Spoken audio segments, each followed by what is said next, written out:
Bom dia a todos. Bom dia. Bom dia. Gente, tá um clima tão bom hoje. Solzinho, não tá tão frio quanto a gente esperava que estivesse, né? Mas, glória a Deus porque estamos aqui. Sejam todos bem-vindos. Fico feliz em conhecer a Rebeca, pessoalmente. A Martina, é a Martina, né? Uhum. Que eu ainda não conhecia. Estamos aqui fazendo um culto presencial. Tá? Essa não é a volta do culto presencial, é um culto presencial. Estamos fazendo um teste para vermos como vai se desenrolar as coisas. Você que tem acompanhado os cultos online, eu espero que todos tenham acompanhado o culto online, nós há algum tempo já estamos falando a respeito disso, sobre a verdadeira comunhão. Eu quero convidar você a abrir a sua Bíblia no Salmo 133 para lembrarmos desse texto que eu acredito que a maioria, se não todos, conhecem.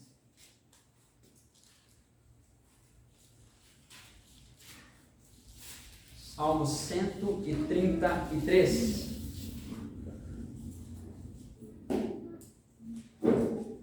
O culto aqui ele será gravado, será postado hoje à noite, então para as pessoas que não puderam estar aqui essa manhã, né, tem algumas pessoas ainda que falaram que viriam, mas talvez vão chegar daqui a pouco. Mas o texto diz assim: como é bom e agradável quando os irmãos vivem em união. Algumas traduções vão trazer como é bom e agradável quando os irmãos vivem em comunhão. E aqui está falando não sobre uma falsa comunhão ou um ajuntamento, mas está falando sobre a verdadeira comunhão. E a verdadeira comunhão, ela possui dois aspectos: o espiritual e o físico. Por um bom tempo, nós ficamos limitados à comunhão espiritual. Onde nós estávamos assistindo o culto no mesmo horário, pelo menos essa era a ideia, assistimos os cultos no mesmo horário, estávamos ali juntos, pedindo a Deus, clamando a Deus juntos com o mesmo Espírito, buscando a unidade do Espírito Santo. Agora, a comunhão ela não é completa sem isso, sem estarmos juntos. Tanto é que, por isso, nós não celebramos a ceia, nem batismo online. O último batismo que foi feito foi aonde parte da igreja se reuniu, né? Então, batismo e ceia não são coisas que são feitas de forma online, porque são feitas no contexto de uma verdadeira comunhão. Agora, o que diferencia a verdadeira comunhão do ajuntamento? Porque a gente pode estar aqui muito bem apenas no ajuntamento. Nós podemos estar juntos no mesmo lugar, reunidos no mesmo lugar, mas não de fato unidos no mesmo espírito e no mesmo lugar. Essa é a verdadeira comunhão. E a palavra do Senhor diz que preciosa é essa comunhão. Preciosa é essa comunhão. Estarmos reunidos. Então hoje nós devemos nos alegrar pela oportunidade de estarmos aqui. Nós devemos nos alegrar pelo privilégio de estarmos aqui. Esse teste, né, que nós estamos fazendo, ele é regado à oração, ele é regado à direção de Deus. Eu, como pastor dessa igreja, eu precisei assumir a responsabilidade de ir até contra a minha vontade de voltar com o culto presencial antes, mas com temor diante de Deus. Eu entendo que durante esse tempo Deus estava tratando e está tratando duas coisas muito importantes na nossa igreja. Primeiro, Deus está tratando as nossas vidas a nível familiar. Deus está tratando as nossas vidas a nível familiar. E quando muitas vezes nós vivíamos as nossas atividades até de igreja, programas de igreja, ficávamos envolvidos durante o final de semana com a igreja, ignorávamos os verdadeiros problemas que tinham nas nossas vidas e não tratávamos isso. No casamento, na criação de filhos, na vida devocional. Porque foi nos tirado parte da comunhão, isso é o aspecto presencial, e percebemos que muitos de nós naufragamos na fé. E isso demonstrou o quão frágil éramos, o quão imaturos éramos. Deus tocou a gente em casa para tratar as nossas vidas. A questão não é só nós chegar do outro lado do mar depois da tempestade, mas é aprender o que Deus quer nos ensinar dentro do barco, no meio da tempestade. Eu quero chegar do outro lado mais maduro, convicto, consciente do que Deus queria me ensinar, eu aprendi. Estou buscando isso. Peço que os irmãos me ajudem em oração. Quero que os irmãos também façam essas orações a respeito de si mesmos. Que o Espírito Santo testifique isso em seus corações. Deus está tratando as nossas famílias. Não fuja disso, não ignore isso. A segunda coisa é também o nosso próprio testemunho em relação à sociedade. Acredito ser prudente, enquanto os casos estavam aumentando e aumentando e aumentando, os casos ativos na nossa cidade, acredito ser prudente nós nos privar por um tempo do culto presencial. Porque tomar cuidado com a nossa saúde durante esse tempo é um amor ao próximo. É uma atitude de amor ao próximo. Então, a gente simplesmente retornar com o culto presencial num espaço relativamente pequeno, né? Por isso que a porta da garagem está aberta, a porta lá para dar essa circulada. Você pode afastar mais as cadeiras ainda se você quiser, à medida que você ficar confortável, né? Agora, há umas 2 ou 3 semanas atrás, nós nos reunimos como diretoria, uma reunião periódica que nós temos, e nós oramos, pedindo direção a Deus se era para voltar com o culto presencial ou não, se era para a gente fazer um teste. E aí resolvemos fazer um exercício de fé. Os casos estavam beirando os 300 naquela época, já tinha chegado a mais de 350, se eu não me engano, mas naquela semana em questão, os casos estavam beirando os 300. E nós fomos pesquisar então e vimos que a última vez que os casos tinham baixado de 100, os casos ativos tinham baixado de 100, tinha sido dia 6 de maio. Então nós colocamos um número como alvo. Vamos fazer uma oração que, se acontecer, foi Deus. Então nós oramos da seguinte forma: Senhor, se o Senhor quer que a gente retorne com o culto presencial, que os casos ativos baixem de 100, esse é o sinal verde, para a gente dar o próximo passo, senão a gente não volta. O interessante é que isso foi na quarta-feira, nos dias ali em sequência, os casos aumentaram. Depois deram uma diminuída de novo, e aí na segunda-feira da próxima semana os casos foram a 99. Na terça e na quarta subiu de novo, 116, 126, 130, e a gente já ficou, e aí, volta ou não volta? E aí foi sinal de Deus, vamos continuar orando, o culto só no domingo? Aí no meio da semana de novo, 98. E depois disso só baixou. Louvado seja Deus. Nós precisamos crer que o nosso Deus é poderoso. A pandemia em nenhum momento ela fugiu do controle de Deus. Pelo contrário, ela está submetida à mão soberana de Deus. Eu gosto de uma frase do John Piper que ele diz que a mesma mão soberana que enviou a pandemia é a mão que pode parar a pandemia assim que quiser. Porém, ainda que não faça, é a mesma mão que nos sustenta durante esse tempo. Você não está sozinho. Deus está cuidando de nós. E Ele se encontra e se revela no meio de uma comunhão verdadeira. É por isso que ela é tão preciosa. Então vamos aproveitar. Vamos adorar ao Senhor. Vamos louvar o nome do Senhor. Vamos de fato estar aqui com o nosso coração. E pedir para que o Espírito Santo ministre algo novo em nós. Eu quero orar com você nesse tempo, nesse momento. Quero convidar você a se colocar em pé. Feche seus olhos aí.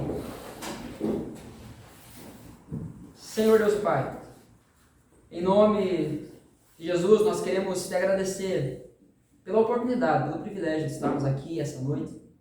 Essa manhã.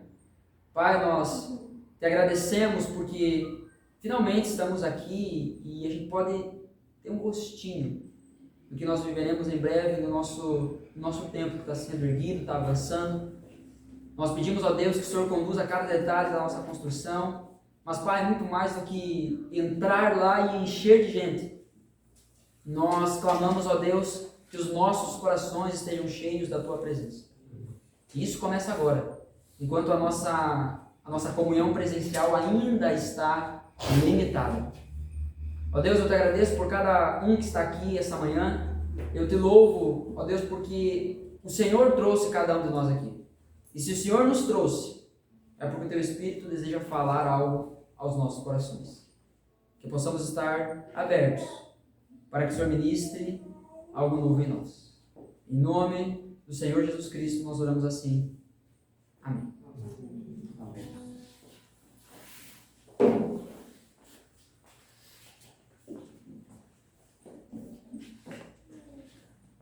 Bom dia, irmãos. Tudo bem? Tudo bem. Graças. Vamos louvar a Deus então. Fiquem à vontade, erguem seus braços, derramem seu coração para Jesus. Vamos juntos.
Estarmos na segurança de Jesus. Amém. Então, vamos louvar mais uma vez a Ele.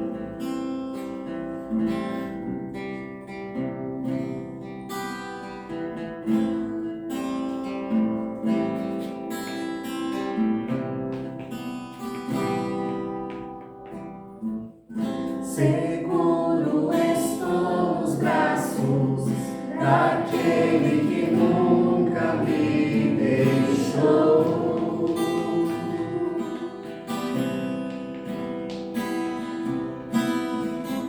Seu amor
Aquele que nos resgata, Senhor, aquele que nos busca, aquele que nos pega para si.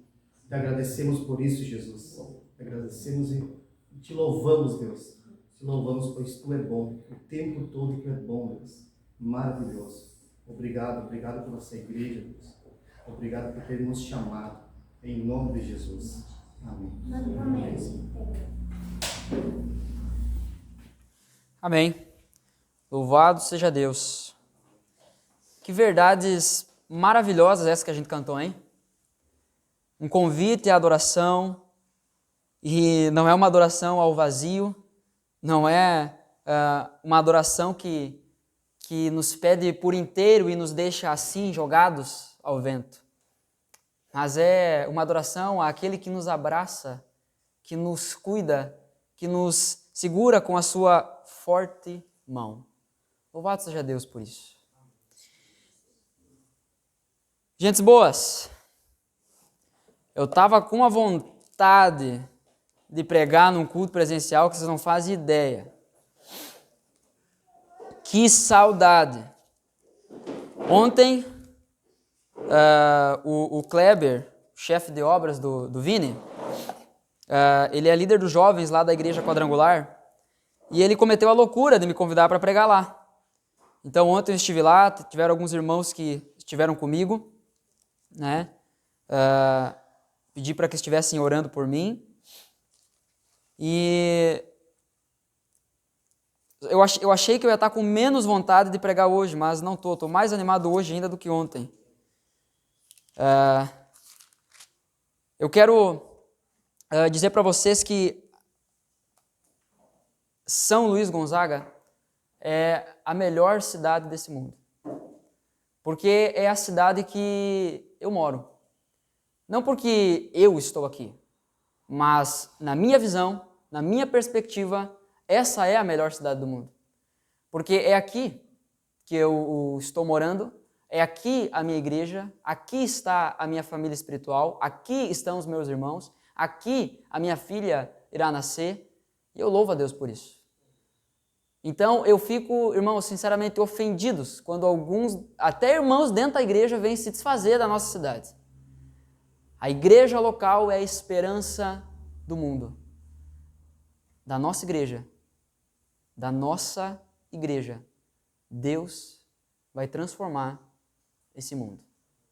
O mundo inteiro? Talvez não. Nós não vamos conseguir alcançar o mundo inteiro. Mas, no mínimo, precisamos entender que a nossa obrigação é alcançar e transformar o mundo ao qual nós temos alcance. Os nossos vizinhos, nossos colegas de trabalho, os chefes, os funcionários. Essa é a nossa obrigação, é o nosso papel. É isso que Deus espera de nós. Que possamos atender a esse chamado e a essa responsabilidade. Então, eu estou muito feliz por estar pela primeira vez num culto presencial da Igreja Batista Novas Missões, de fato agora como pastor. A única vez que eu estive num culto presencial foi quando vocês me chamaram para me conhecer, né? Foi no domingo à tardinha, lá no quintal, lá da casa onde o Júnior e a Bianca estão. Eu louvo a Deus por todo esse tempo que nós passamos aqui. Creio que Deus tem trabalhado em nossos corações, Deus tem trabalhado no meu coração, através de todo o cenário que nós temos vivido. Eu quero iniciar o sermão dessa manhã. A mente já está treinada para falar da noite, porque olha só a confusão, porque às vezes eu gravava o sermão que eu ia postar no domingo, eu gravava de dia. Aí então eu olhando para o sol, para a luz do dia, eu tinha que pensar, não, eu tenho que falar nessa noite, porque os irmãos vão assistir de noite. Agora eu estou aqui e vendo a luz do sol e estou querendo falar, a mente já treinou para falar à noite. Então, me perdoem. Mas eu quero convidar você a abrir sua Bíblia no livro de Gênesis, capítulo 47.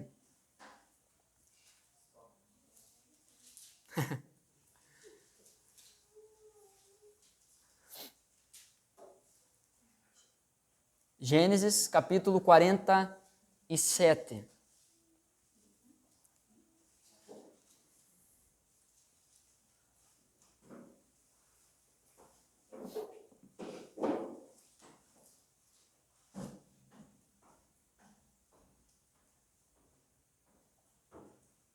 Todo mundo achou aí? Sim. Nós vamos dar sequência, então, no pensamento, na reflexão, na meditação que iniciamos na semana passada, sobre redenção. Redenção é um resgate total, é uma compra total. Nós entendemos na semana passada, e se você não viu o sermão da semana passada, está lá no YouTube, entra lá no canal da igreja. Nós entendemos o que é redenção na linguagem bíblica. Por não vivermos no contexto do Antigo Testamento, talvez a gente não compreenda muito bem. A gente tem em mente a palavra redenção, a gente sabe que redenção é uma palavra bíblica, é algo que se refere ao que Cristo fez, porém, às vezes a gente não compreende de fato o que significa. Então, se você não viu, vai lá. Mas nós podemos definir redenção como um ato de compra, o resgate de uma propriedade, seja material ou espiritual. No Antigo Testamento, a redenção, o resgate, a remissão, o pagamento de uma dívida, são todos sinônimos, era uma lei civil em Israel. Era possível que quando alguém se tornasse escravo de outra pessoa por causa de uma dívida, se levantasse um resgatador. Quem seria esse resgatador? Seria um parente próximo. Seria por ordem de nível de parentela, né? Então, primeiro um tio próximo, um primo, enfim, e assim sucessivamente. No Novo Testamento, nós vemos que a redenção ela se aplica de uma forma diferente. Um termo que nós precisamos ter muito claro na nossa mente é a revelação progressiva. É como a Escritura ela vai deixando claro os princípios do Antigo Testamento ao longo de toda a Escritura. E isso encontra a sua plenitude, o seu clímax, o seu ápice no Novo Testamento, em Jesus. Então nós vemos que a redenção civil, a redenção como lei, a redenção natural que era aplicada a um escravo, de fato um escravo, que era aplicada a uma propriedade, até mesmo a animais, no Antigo Testamento, já era um desenho, um ensaio, um rascunho para a grande obra de Cristo na cruz do Calvário. nós vemos que a Bíblia toda ela tem uma perfeita harmonia. Não há uma ponta solta. E quando eu falo isso, eu sempre deixo o tema de casa. Se você acha que tem uma controvérsia na Escritura, traz para a mesa. Vamos discutir. Se ficar provado que há alguma contradição na Bíblia, eu deixo de acreditar que ela é a palavra de Deus. Mas enquanto isso, trataremos ela como a verdade e não como uma mera opinião. Opinião a gente discute. A forma de aplicar algumas coisas a gente pode discutir. Isso muda, depende de cultura, depende de casa, depende de realidade. Mas a verdade, ela é uma só. A redenção, então, é a compra total de uma propriedade, seja material ou espiritual. No Novo Testamento, nós vemos que isso se aplica de uma forma espiritual. Cristo nos comprou, Cristo nos resgatou. E só para relembrarmos 2 textos que nós lemos na semana passada, deixa Gênesis 47 marcado aí, mas vai comigo para Colossenses, capítulo 1.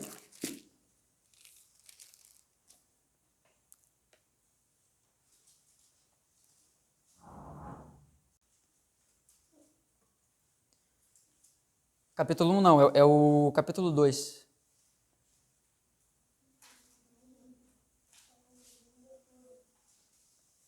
Colossenses capítulo 2, então, o versículo 13.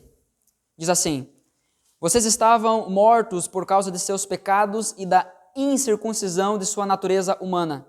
Então, Deus lhes deu vida com Cristo, pois perdoou todos os nossos pecados. Ele cancelou o registro de acusações contra nós, removendo e pregando na cruz. Desse modo, desarmou os governantes e as autoridades espirituais e os envergonhou publicamente aos vencê-los na cruz. Aqui então está a redenção, a definição de redenção no Novo Testamento. Havia uma dívida contra nós. De acordo com Pedro, a dívida, ela nos torna escravo. A dívida nos torna escravo. Então, nós éramos devedores, nós éramos escravos do pecado. Nós tínhamos uma dívida por causa do pecado. E isso nos tornava escravos de Satanás. Você entende a seriedade disso? Que se você não foi comprado, se não houve redenção na sua vida, você é escravo de Satanás. Ah, mas eu não tomo sangue em caveira. Ah, mas eu não vou no cemitério à meia-noite. Ah, mas eu não faço macumba. Grande coisa. Os escravos de Satanás, na verdade, eles são ainda muito mais eficientes quando vivem dentro da igreja, tratando o evangelho como se fosse uma moeda de troca, uma barganha. O grande problema que nós vivemos não é a negação do evangelho, mas é crer que é possível viver um sub-evangelho. Não, eu vou viver mais ou menos. Não, há um padrão estabelecido. Aqui então nós temos a definição de redenção no Novo Testamento. Cristo, na cruz, ele perdoou os nossos pecados e cancelou as nossas dívidas. Está pago. É o que Jesus fala quando entrega o seu Espírito na cruz. Ele diz, está consumado. Ele não disse, dei uma entrada e agora só mais 12 vezes sem juros. Está consumado. Está pago. A dívida foi liquidada. Mas isso para aqueles que ele comprou. Se fomos comprados, somos escravos. Se somos escravos, não temos vontade própria. Então, qual é, onde é que foi que a gente criou a loucura na nossa mente de que o crente pode fazer o que bem entende com a sua própria vida? Quem foi que mentiu para vocês? Tem algo que me incomodava muito desde o início da minha conversão. É muito comum as igrejas convidarem pregadores de fora. Né? Não é tão comum, por exemplo, uma igreja de outra denominação convidar outra pessoa de outra denominação. Ao menos que seja da mesma cidade, seja conhecido, como foi o caso que eu mencionei antes. Mas é muito comum, por exemplo, entre as igrejas batistas, um outro pastor batista pregar na igreja de um outro pastor. Mas algo sempre me incomodou nisso. De que muitas vezes o camarada que vinha de fora, ele pregava sermões duros de se ouvir. Batia na igreja, pelo menos foi a experiência que eu tive. batia na igreja. E aí falava coisas que o pastor da casa nunca tinha dito. Agora, entendendo a minha posição de pastor, que devo zelar pela vida das minhas ovelhas, eu prefiro que vocês apanhem de mim. Ninguém vai chegar aqui e bater nos meus filhos. Vocês entenderam o que eu estou querendo dizer? Eu quero que essas verdades duras de serem ouvidas, vocês ouçam de mim. Não um camarada de fora que não conhece a história e que não está chorando com vocês. Quando eu atiro essas pedras, eu me coloco do seu lado para receber essas pedras juntos. E você, que tem me procurado, sabe disso. Eu tenho dito várias vezes, essa igreja tem um pastor. Eu estou aqui por você. Falho? Sim. Sou frágil. Vocês vão me ver cometendo inúmeros erros. Tenho uma vida inteira de consequências de pecados que me acompanham até hoje pela vida desregrada que eu vivia antes de Cristo. Assim como todos vocês. Mas eu fui comprado. E quero adorar ao Senhor e viver essa comunhão junto com aqueles que foram comprados também. Se fomos comprados, então temos um dono. E se temos um dono, não temos vontade própria. Logo, eu não troco de emprego porque bem entendo. Eu não troco de cidade porque bem entendo. Eu não troco de escola porque bem entendo. Eu não entro num relacionamento porque bem entendo. Eu submeto tudo isso aos princípios do Evangelho. Não quer dizer que toda vez eu preciso chegar, quando eu acordo de manhã, vou tirar o meu pijama, eu abro a porta do meu armário, então eu digo assim, ó, Espírito Santo, fala comigo que roupa eu devo botar hoje. Não é isso que eu estou dizendo. Se bem que às vezes podia ter orado um pouquinho mais para botar a roupa. Mas não é sobre isso que eu estou falando. É sobre submeter às atitudes, às ações, às decisões que realmente impactam a nossa vida. A gente toma decisões que mudam totalmente a nossa vida sem sequer perguntar se o nosso Senhor aprova aquilo.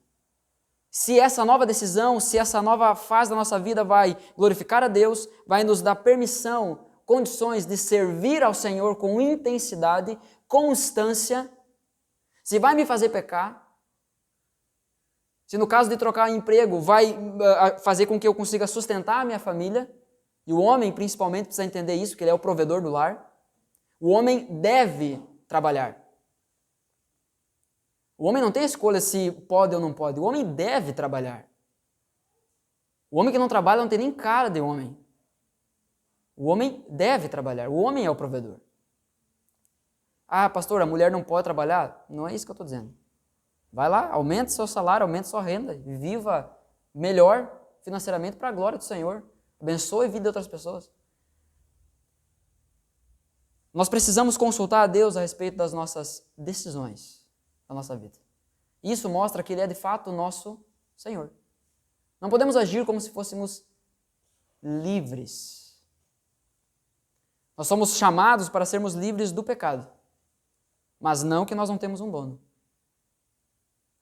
Pastor, não estou entendendo muito bem isso. Vai lá no YouTube e acessa o último culto que foi postado, que a gente fala melhor sobre isso. A redenção, ela não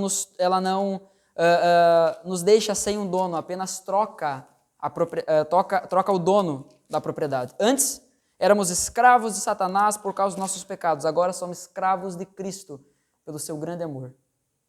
Em Gênesis 47, então, retornando, hoje nós vamos falar sobre a vida de um redimido.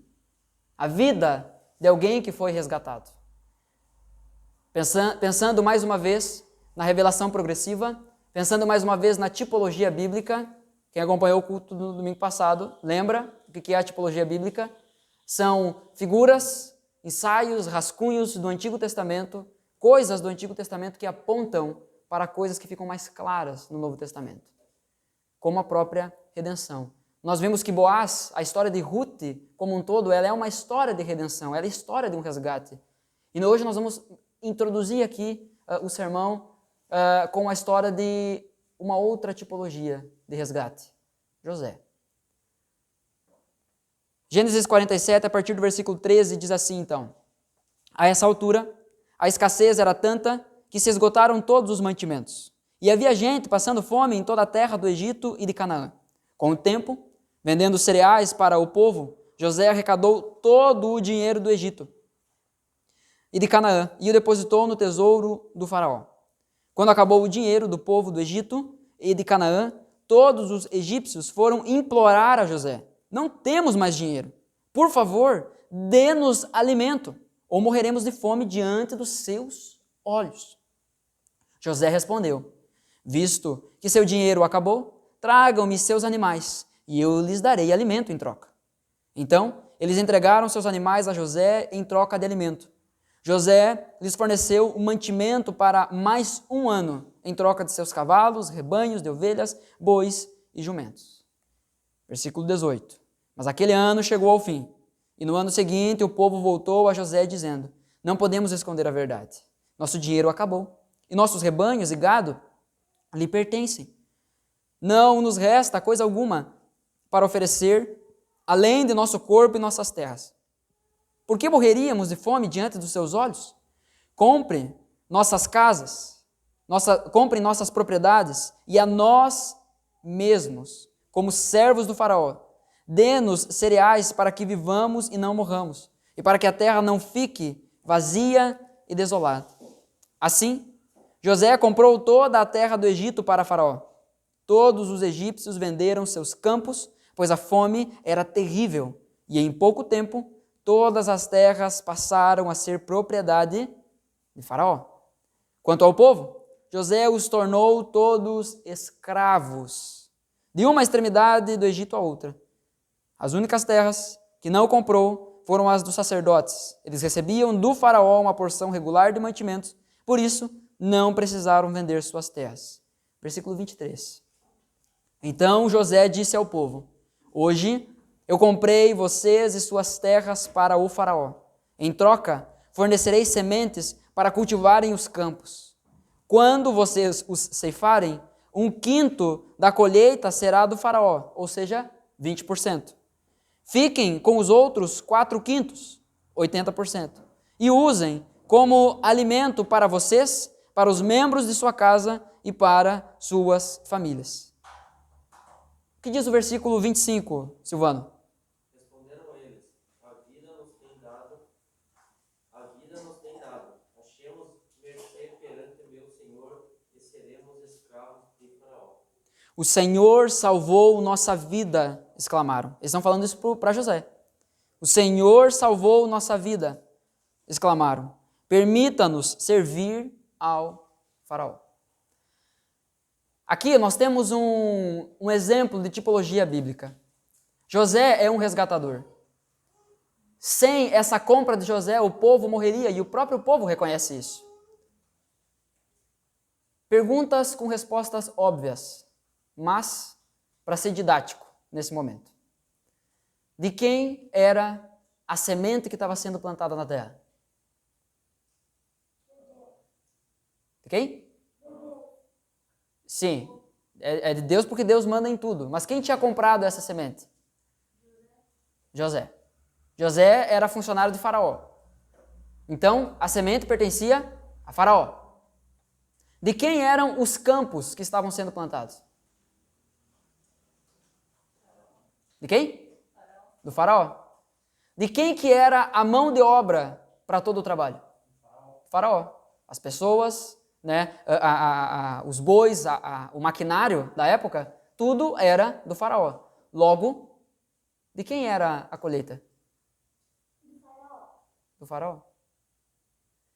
O interessante é que o povo, José olha para o povo e diz assim: eu vou dar para vocês a semente para vocês plantar, a terra para vocês plantar, o maquinário para vocês fazer o trabalho, e na colheita de vocês, vocês entregarão 20% para o faraó. Gente, vocês acham que o faraó precisava desses 20%? Sendo que tudo era dele? Toda a terra, o texto é categórico em afirmar, de uma extremidade à outra do Egito, inclusive pegando até Canaã, tudo era do faraó, tudo pertencia ao faraó. Ele havia comprado tudo, José havia comprado tudo para faraó. De quem era a terra? Do faraó. De quem era a mão de obra? Do faraó. De quem era a semente? Do faraó. Logo, de quem era a colheita, a produção? Do faraó. José age como um tipo de resgatador aqui quando ele faz uso de bondade com o povo. O povo chega dizendo: por que haveríamos nós de morrer? Compre-nos. Seremos teus escravos, só não nos deixes morrer. José podia muito bem dizer assim: então tá, agora eu vou dar só o suficiente para vocês comer e o resto tudo vem para mim, para encher cada vez mais os meus celeiros.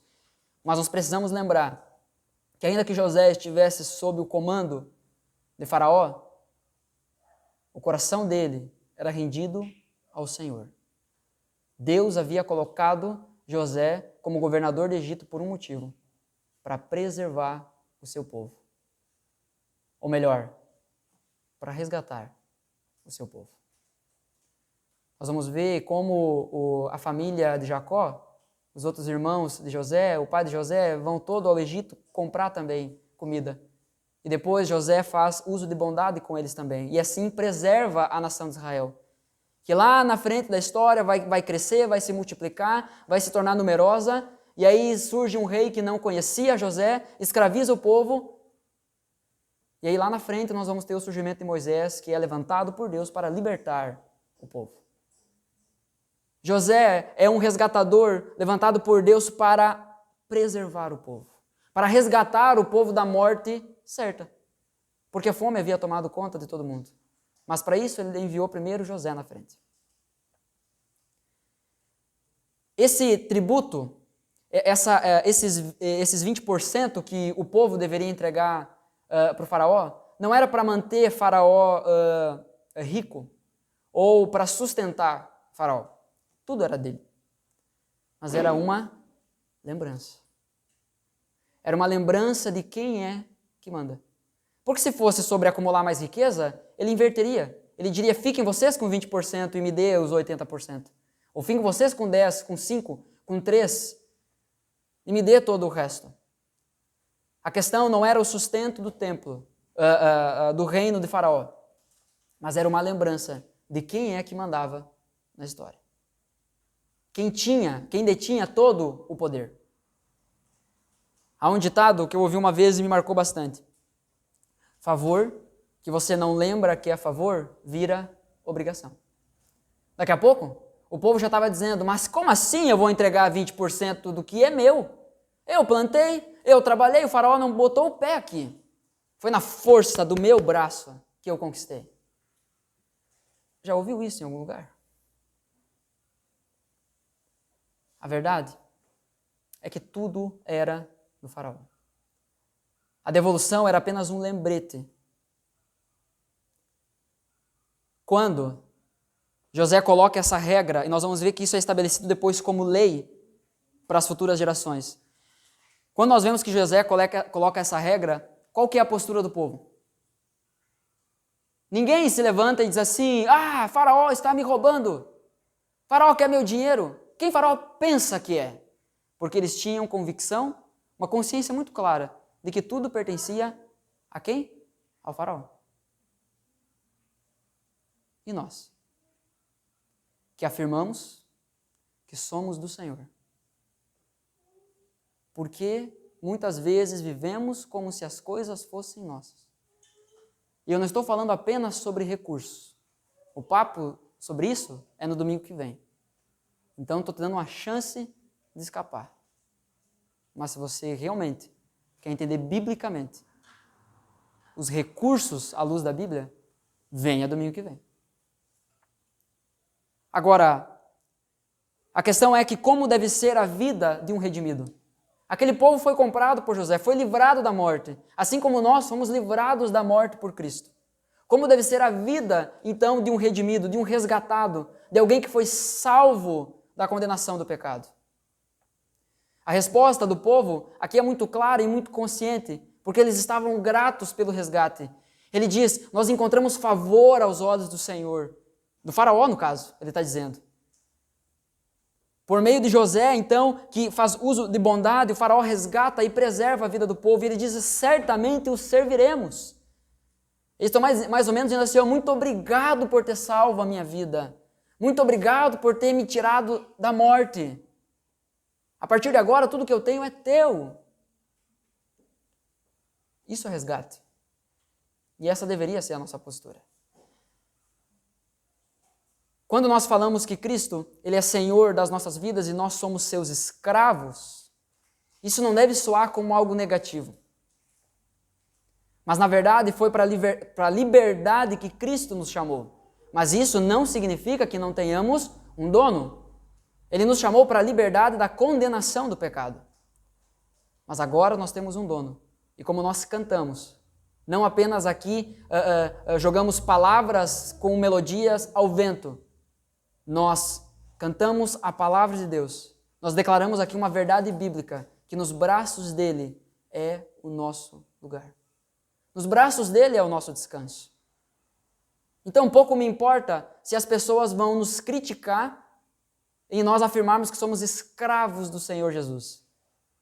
Porque ser escravo de um Senhor que me coloca na sua mesa e me dá daquilo que ele recebeu do Pai, eu não quero ser chefe de ninguém. Eu não quero ser senhor sobre nada. Porque se ser escravo do Senhor Jesus me torna filho do meu Pai, me torna co-herdeiro com Cristo, ou seja, herdeiro de todas as bênçãos espirituais junto com Cristo, o lugar que eu quero estar é esse. A nossa postura deveria ser, então, olhar para o céu e dizer, não para o faraó, não para um homem, mas para o próprio Jesus, para o próprio Deus, e dizer, Senhor, obrigado porque encontramos favor aos teus olhos. Certamente te serviremos. Certamente nos colocaremos à tua disposição. Estamos aqui, eis-nos aqui, Senhor.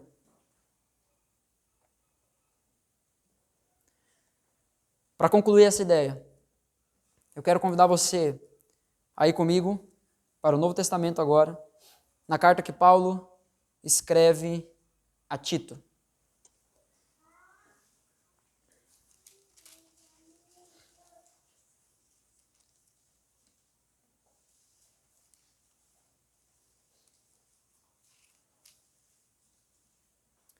Tito capítulo 2, vem depois de Timóteo.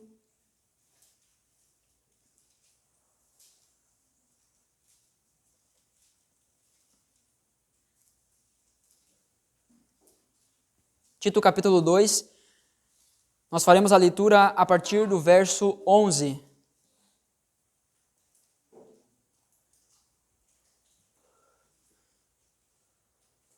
Aqui diz então, pois a graça de Deus foi revelada e a todos traz salvação.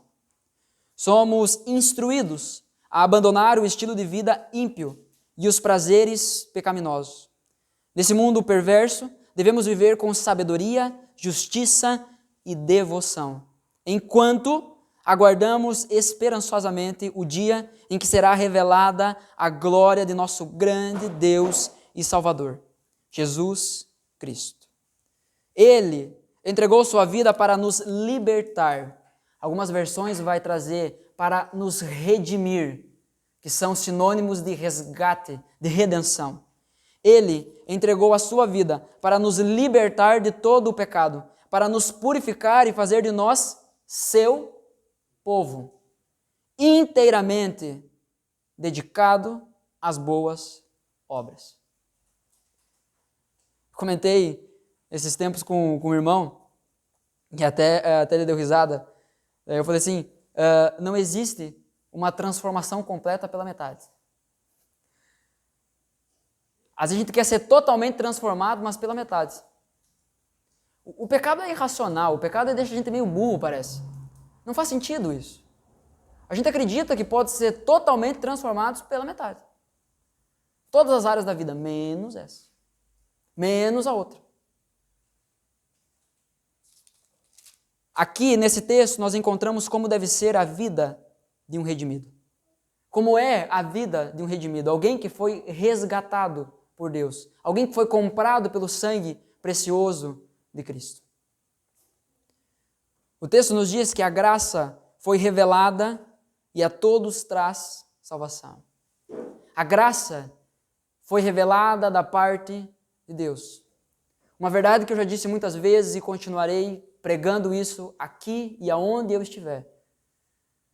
A salvação é uma ideia de Deus, do início ao fim.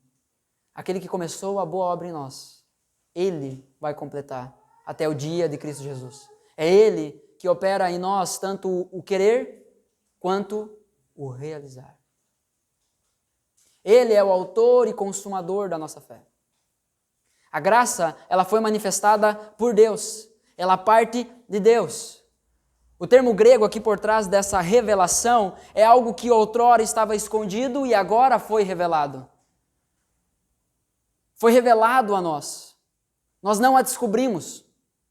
Nós não estávamos procurando e a encontramos. A grande verdade é que se Cristo não tocar o seu coração e atrair você, se Cristo não desejar realizar redenção na sua vida, você não irá a Ele. Porque nós somos maus. A consequência do nosso pecado é fugir de Deus. Em Gênesis 3, nós temos o capítulo mais trágico, talvez, da Escritura. Onde nós vemos Adão e Eva pecando e Adão e Eva se escondendo daquele que vinha visitar eles a todo final do dia. É interessante que Deus chega e pergunta: Adão, onde estás? A resposta deles é: nós ouvimos o Senhor chegando e nos escondemos porque tivemos medo. O pecado causa isso. O pecado causa essa repulsa, essa fuga, esse medo de Deus. Medo de que se entregarmos algo a Ele é como se nós estivéssemos perdendo. Mas quando na verdade, entregando tudo a Ele, recebemos o tudo dEle. E vamos falar sério, Ele tem muito mais do que nós. O tudo dEle é muito maior do que o tudo nosso. A plenitude dEle é muito mais plena do que a nossa. Os sonhos dEle, como diz Isaías capítulo 55, são muito maiores, mais altos do que os nossos. Nós não podemos ficar vivendo uma vida medíocre, querendo ser livres, enquanto há um Senhor que morreu por nós na cruz para nos cuidar. E isso foi feito de forma soberana, amorosa e imerecida por nós. A graça foi revelada por Deus. E ela traz salvação a todos os homens. Isso quer dizer, então, que todos serão redimidos? Isso quer dizer que todos serão salvos? De maneira nenhuma. A Escritura não traz isso. A Bíblia não nos dá brecha para pensarmos a respeito disso. Em nenhum momento. O inferno é real. Será um sofrimento eterno, aonde todo aquele que não for redimido por Cristo passará a eternidade, sofrendo e sofrendo. O inferno é um lugar que foi criado para a condenação do diabo e os demônios. Eles já vão sofrer lá. Imagina o ser humano que for condenado. Será um pavor, um sofrimento eterno. Não vai terminar. Quando a Bíblia diz que a graça se manifestou salvadora a todos os homens, não quer dizer que todos individualmente serão salvos. Mas está se referindo a todas as nações, a todo tipo de povo. Apocalipse vai falar sobre isso. Que o Cordeiro de Deus, por meio do seu sangue, comprou para si pessoas de todo povo, língua, tribo, nação. Não há um tipo de pessoa melhor ou pior para ser alcançada por Cristo. Não há impossíveis para Cristo. Não há pessoas difíceis demais. Não há pecadores que estão tão perdidos em seus pecados que Cristo não pode alcançá-los. Na verdade, a exemplo do apóstolo Paulo, nós devemos olhar no espelho e termos a consciência que estamos diante do maior pecador de todos. Se você não tem a consciência de que você é o maior pecador que você conhece, você precisa se conhecer melhor. Você precisa se conhecer melhor. Isso não é uma informação ou apenas uma frase bonita. Isso tem toda a importância. Porque enquanto nós ficarmos julgando o pecado dos outros, que o pecado do outro é pior, eu sempre acharei que eu estou bem. Eu sempre vou achar que eu estou tranquilo. E isso, com o passar do tempo, de forma gradativa, pode cauterizar o meu coração. Pode me anestesiar. E eu parar de sentir, de entender, de ser capaz de responder ao apelo do Espírito Santo ao meu coração. Não é à toa O autor aos Hebreus, citando um salmo, vai dizer: se hoje ouvirdes a voz do Senhor, não endureçam seus corações. Porque há um ponto que nós chegamos que a gente endurece o coração. A graça, ela se manifesta salvadora a todos os homens, ela vem da parte de Deus, e não quer dizer que ela salva a todos, mas sim todo tipo de gente. A vida de um redimido é aquele que entende que a graça é, de fato, por definição, um favor imerecido. Efésios capítulo 2, versículo 8, vai dizer que é pela graça que nós somos salvos mediante a fé. E isso não vem de nós, é um dom de Deus. E aqui não é um dom do Espírito como um dom de cura, um dom de ensino, um dom de generosidade, um dom de hospitalidade. Não, aqui dom é presente. A graça é um presente de Deus. A salvação é um presente de Deus. Presente você não merece, presente você não conquista. Se você fez algo, você se tornou merecedor, foi uma troca. E a nossa geração é muito acostumada com isso. Para e pensa comigo. Você já viu essa cena? Alguém chega, entrega um presente para uma pessoa, e aí a pessoa diz assim: obrigado, mas eu não comprei nada para ti. Mas é um presente. É um presente. Não é uma troca. A nossa cultura, ela nos leva ao ritmo de que a gente perde de vista o real sentido do que é a graça, de que é merecido. Você é amado independente do que você faça. Olha o escândalo desse amor. Só que isso não deve servir então para que a gente peque ainda mais, mas sim para que a gente se preocupe em amar cada vez mais, em agradar cada vez mais o nosso Deus.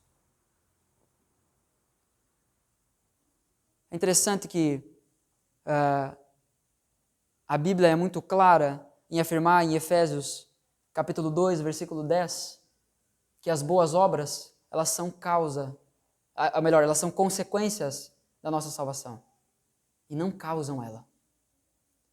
Não, eu vou fazer boas obras, eu vou fazer o que é certo, eu vou ir na igreja, eu vou dar o dízimo, eu vou ser ofertante, eu preciso fazer uma oração, eu preciso ouvir música gospel, eu preciso escrever Jesus em cima da minha churrasqueira, e isso vai então gerar salvação na minha vida. Não, se tudo isso aqui não for causa da salvação, bota pro fogo junto. Não sei nem se queima isso daí, mas bota pro fogo junto.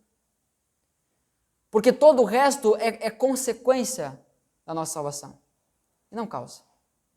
É consequência de sermos gratos por termos sido comprados e livrados da morte eterna que estava batendo a nossa porta.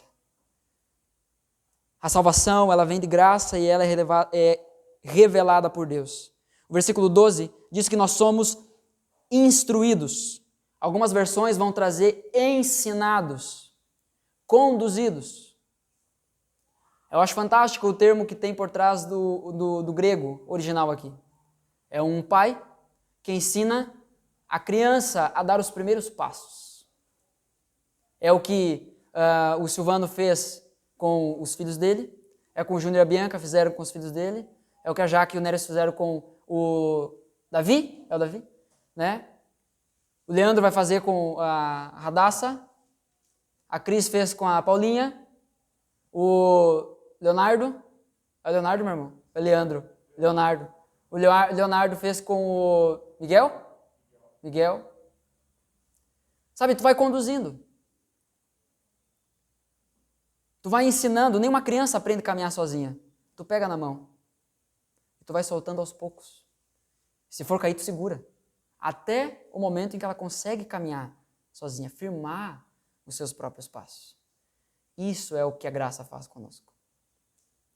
A vida de um redimido não é a vida de alguém que permanece pecando e pecando e pecando, porque a graça liberou geral. A vida de um redimido é aquele que recebeu a graça de ser resgatado e, portanto, é ensinado por essa graça a viver agora, como? Nessa era presente, de uma maneira sábia, justa e piedosa. A graça, então, não vem só para perdoar as lambanças que a gente faz. A graça não é uma faxineira que vem limpar os nossos pecados, mas é uma educadora que nos ensina a não sujar o nosso coração, a não pecar. O problema é que nós negligenciamos a graça. A gente corre aos pés de Jesus e clama pela sua graça apenas depois de termos pecado.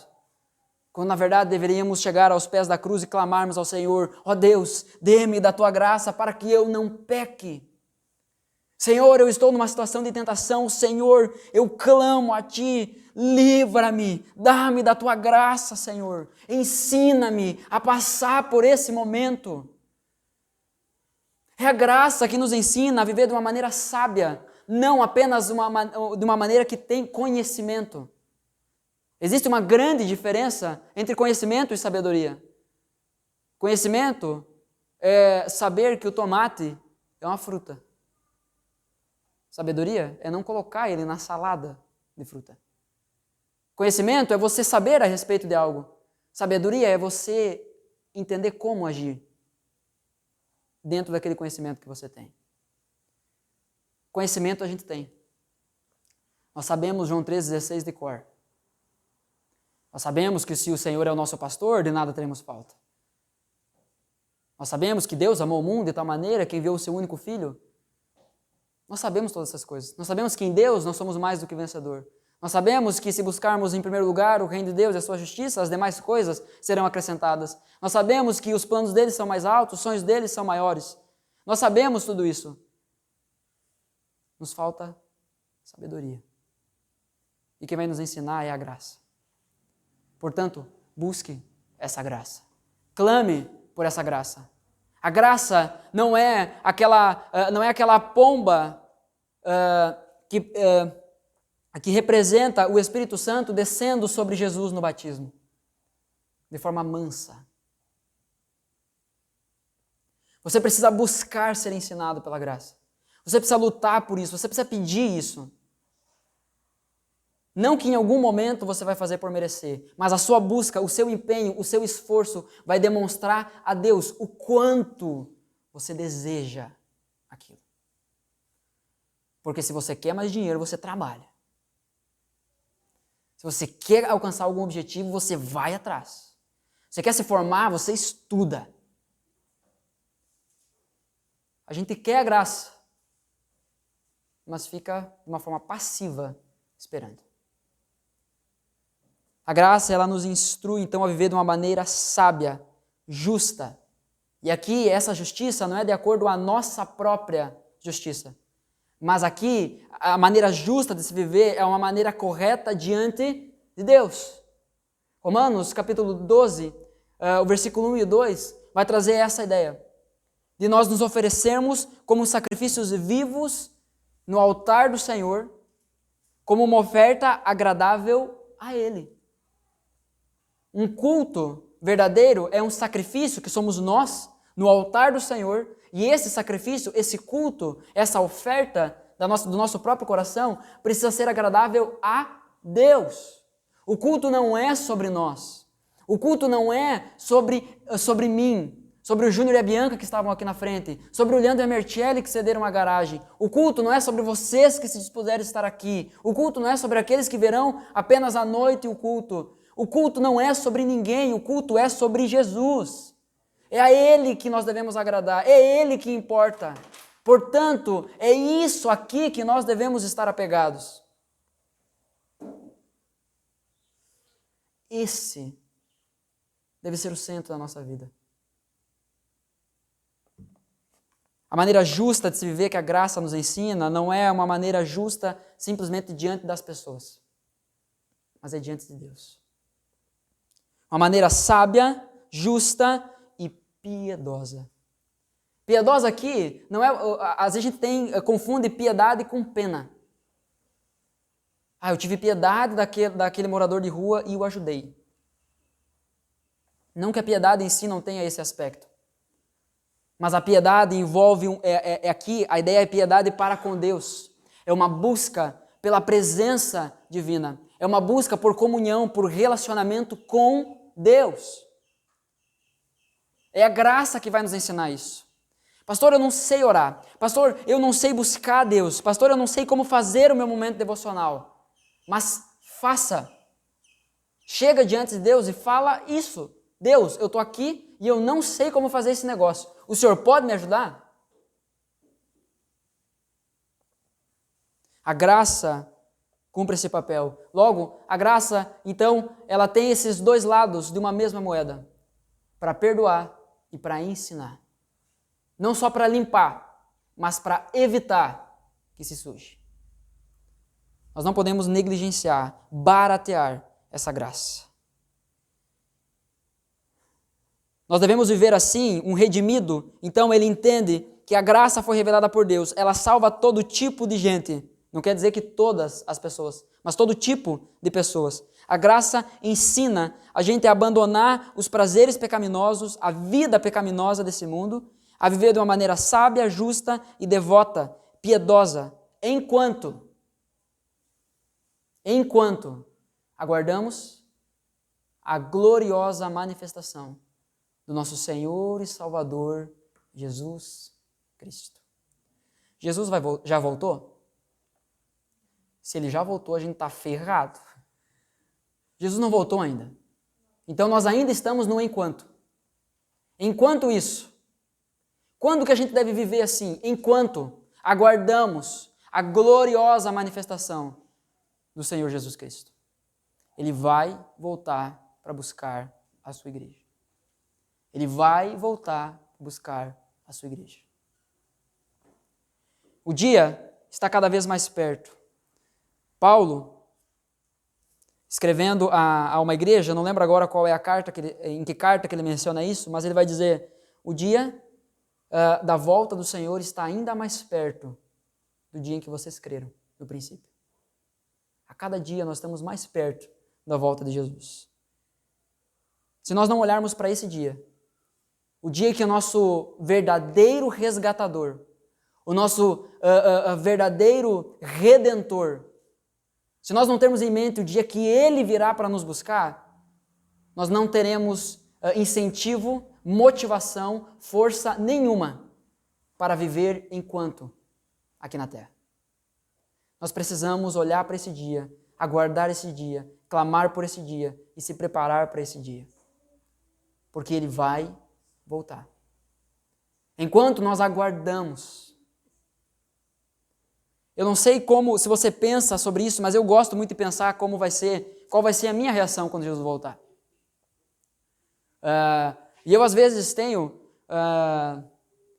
até às vezes acabo passando do limite, às vezes acabo fazendo algumas brincadeiras, piada fora de hora, mas eu fico pensando que quando Jesus voltar, eu gostaria muito de poder olhar, apontar para Ele e dar um grito bem forte, dizendo assim, eu sabia que era verdade. Eu sabia que tu viria. Não podia ser mentira. Não era um sonho. Não era uma loucura. Cristo é real. Você falou com Ele hoje? Porque é possível você estar aqui e ainda não ter falado com Ele. É possível você estar aqui e estar num ajuntamento apenas de pessoas. Você estar aqui junto com pessoas que estão adorando a Deus, mas não adorando a Deus junto com outras pessoas. Enquanto aguardamos esperançosamente o dia em que será revelada a glória do nosso grande Deus e Salvador, Jesus Cristo. Ele entregou a sua vida para nos resgatar de todo o pecado. Enquanto José resgata o povo da fome, enquanto Boaz resgata Ruth da sua viuvez, Jesus nos resgata do poder do pecado. Ele é o grande resgatador. Ele entregou a sua vida, a vida dele não foi tomada, ele entregou a sua vida por amor de nós, para suprir a justiça divina que precisava ser feita. Na cruz, nós temos o amor de Deus, pagando o boleto da justiça divina. A cruz não é apenas sobre o quanto nós somos amados, é sobre isso também. Mas é sobre o quanto nós somos pecadores, o quanto nós somos deploráveis, porque o que precisou ser feito foi o Filho de Deus ter morrido em nosso lugar. 1 Coríntios capítulo 3 vai dizer que nós somos comprados e comprados por um alto preço, um sangue precioso. Ele entregou a sua vida para nos resgatar, para nos redimir, para nos remir de todo o pecado, para nos purificar e fazer de nós seu povo. Povo dele, escravos dele, sob o cuidado dele, inteiramente, não parcialmente, inteiramente, dedicado. E essa dedicação ela é ativa e não passiva, inteiramente dedicado às boas obras. Nós precisamos amadurecer ao ponto de pedirmos assim: Senhor, quem tu quer que eu alcance hoje? Senhor, quem tu quer que eu toque hoje? Senhor, quem tu quer que eu ame hoje? Sabe, nós precisamos parar de pedir, ó Deus, me dá uma oportunidade. Então eu vou ficar andando por aí, ao léu, e quando surgir uma oportunidade eu faço alguma coisa. Não, ele remiu, ele entregou, ele comprou para si um povo, para que esse povo seja inteiramente dedicado à prática das boas obras. Você busca fazer isso. Essa é a vida de um redimido. Ele não vive mais sob os seus padrões, sob a sua própria vontade, sob a sua perspectiva, mas ele procura agradar o seu Pai, o seu Senhor. A minha vida não é minha. Nada me tira da mão dele. Você tem essa convicção? A prova disso será o seu proceder. É claro, é certo que nós sempre estaremos aquém, abaixo do padrão da Escritura, porque ela é perfeita, nós não. Mas o chamado a todos nós é, enquanto aguardamos, sejamos ensinados e cresçamos, amadureçamos nesse procedimento. Talvez, nesses dias frios, nós deveríamos abrir o nosso guarda-roupa, olhar para aquelas roupas lá que estão juntando pó e dizer: Senhor, o que aqui dentro não é meu? Se abrir o seu armário de comida e dizer assim: o que aqui não é meu? O que eu não vou comer aqui e alguém está precisando? Um povo inteiramente dedicado à prática das boas obras. Um povo que entende o que é ser mordomo daquilo que não é seu. E que se não é meu, é dele, e ele dá para quem quer. Então, Senhor, para quem o Senhor quer dar aquilo que o Senhor colocou sobre o meu cuidado? Nós temos uma caminhada para amadurecer. A certeza é que Deus derramará a sua graça sobre nós, e Ele nos capacitará para nos apresentarmos diante dele de maneira justa, aprovada por Ele. Mas isso tudo não faz sentido, esse estilo de vida não faz sentido, se nós entendermos que nós somos comprados e que aquele que nos comprou, aquele que nos resgatou, um dia vai voltar. Enquanto nós cantamos esse próximo louvor, eu quero que você tenha em mente isso. Ele vai voltar. E se de fato você foi redimido, resgatado, se de fato você foi remido, comprado, você anseia por esse dia. Você espera esperançosamente, com uma firme esperança, com um firme desejo: Senhor, volta. Ó, meu resgatador, vem e me compra de uma vez por todas, me leva para a tua mesa. Nós vamos cantar acerca disso. Através dessa música, nós iremos manifestar o nosso desejo de que Cristo volte.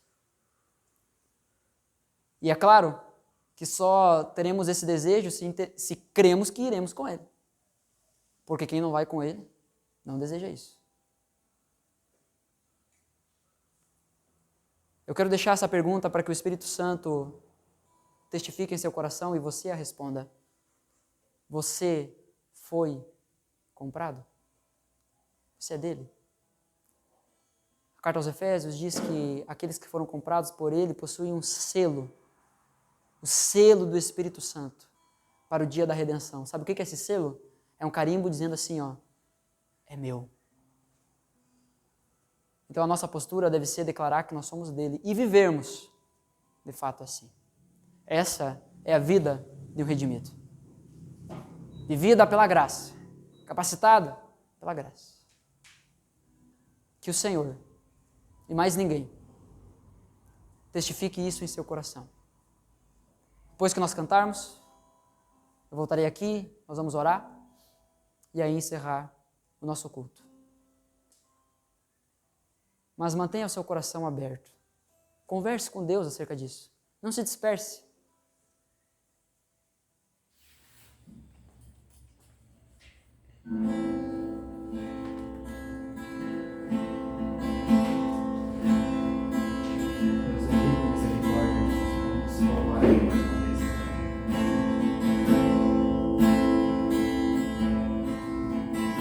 Tu és a minha luz, a minha salvação, e a ti me renderei.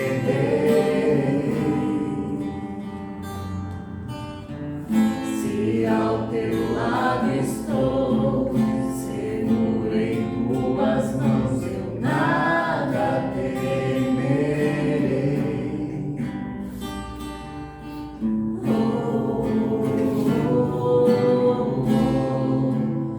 Tu és santo, ó Senhor.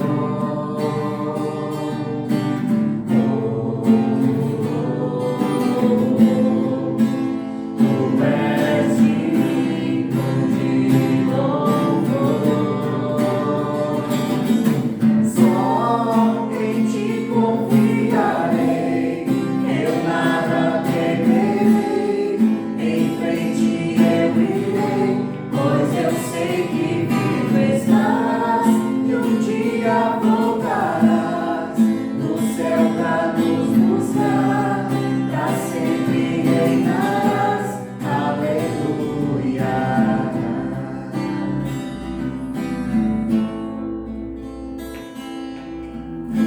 Tu és a minha luz, a minha salvação, e a ti me renderei. Nós rendemos a ti, Jesus. Se ao teu lado estou, seguro em tuas mãos, eu nada temerei.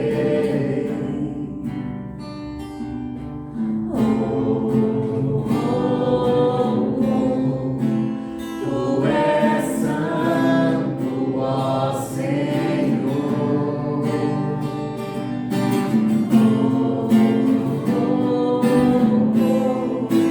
Tu és digno de louvor.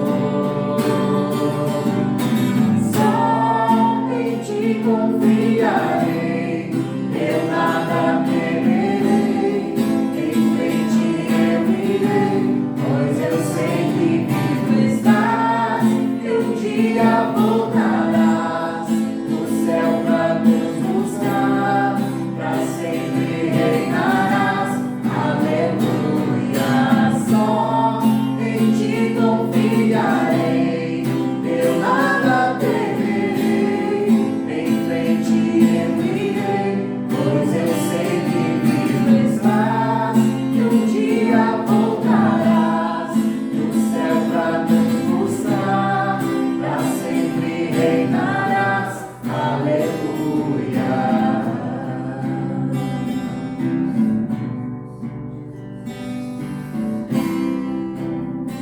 Convido os irmãos a se levantarem.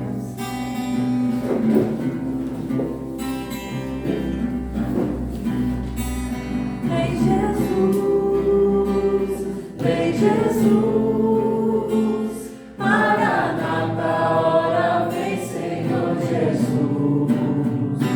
Vem Jesus, vem Jesus, Maranata, hora vem Senhor Jesus. Vem Jesus, vem Jesus, Maranata, hora vem Senhor Jesus. Vem Jesus, vem Jesus, Maranata, hora vem Senhor Jesus. Amém. Amém, Senhor. A tua espera. Vamos orar? Senhor Deus Pai, nós queremos te agradecer por essa manhã, Senhor. Te agradecer por esse tempo. Nós queremos te agradecer pela tua palavra que foi pregada, Senhor. E eu peço que, apesar de mim, das minhas falhas, da minha pessoa, ó Deus, que teu Espírito testifique essas verdades em nossos corações. Ó Deus, em nome de Jesus, que possamos andar, nos mover como pessoas que foram compradas. Que o nosso modelo de comportamento mostre que nós temos um dono, que nós pertencemos ao Senhor. Que a nossa conduta deixe isso escancarado para esse mundo. Que de fato possamos ser sal e luz. E que a nossa vida desperte o desejo nas pessoas de conhecerem e serem compradas também por esse Senhor, que é bom. Ó Deus, o nosso desejo é que o Senhor venha logo para nos buscar. Ó Senhor, como o próprio Paulo diz, morrer é Cristo. O viver é Cristo e o morrer é lucro. Senhor, não que a gente queira morrer logo em seguida, mas nós sabemos, ó Pai, que estar contigo é infinitamente melhor do que qualquer coisa que a gente possa experimentar nessa nossa existência aqui na Terra. Então vem. Senhor, nós clamamos, vem com o teu reino na sua plenitude, vem e nos busca, vem e nos resgata por completo, Senhor, nós ansiamos por isso, é a nossa oração, em nome do Senhor Jesus, amém, amém, louvado seja Deus, amém, pode sentar, gente boa, assim, nós encerramos então o nosso culto, meu desejo é que o amor de Deus, a graça do Senhor Jesus, a consolação, o auxílio, o encorajamento do Espírito Santo esteja sobre a sua vida e a vida da sua família.